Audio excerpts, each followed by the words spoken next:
Today's video will show you how to create an even amount of foam over your coffees using a technique called splitting to create a beautiful dark crema canvas to really make your latte art pop.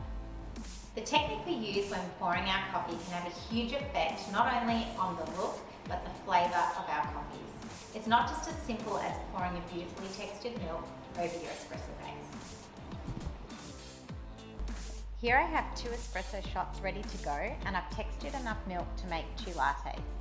See what happens when I pour my textured milk into the first cup and then the second cup without splitting my milk. My first cup ends up with the majority of the foam and quite washed out, where my second cup foam level is thin, therefore making it weaker. This is where using an industry technique called splitting your milk can come in handy, not just for visual effect but also for flavour. So here again, I have some beautifully textured milk and I'm just going to split the top off, approximately 1/3 of the volume, either into a smaller jug, or if you have a glass, that will be fine if you don't have a smaller jug at home. So about 1/3 off. This is basically reserving some foam for my second coffee. Now keep in mind the amount I split off can change according to what I'm pouring.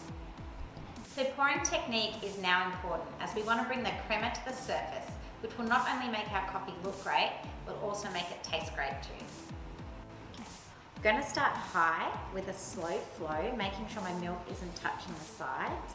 And I'm going to go around in little circles, and this is going to help retain the crema and keep that really nice dark crema base. Drop down to just above the surface of the crema at about 2/3 full and speed up the flow of the milk, adding a bit of movement which will help create momentum to push my foam out of the jug. At this point, make sure you're increasing the flow of the milk, which will really help the pattern appear. We then end up with a nice dark crema base with a bright white dot in the centre and a good amount of foam. Now we need to add the split milk back into the jug and reincorporate the milk and foam by spinning it back together. This step is really important as the milk and foam can easily separate when sitting around too long.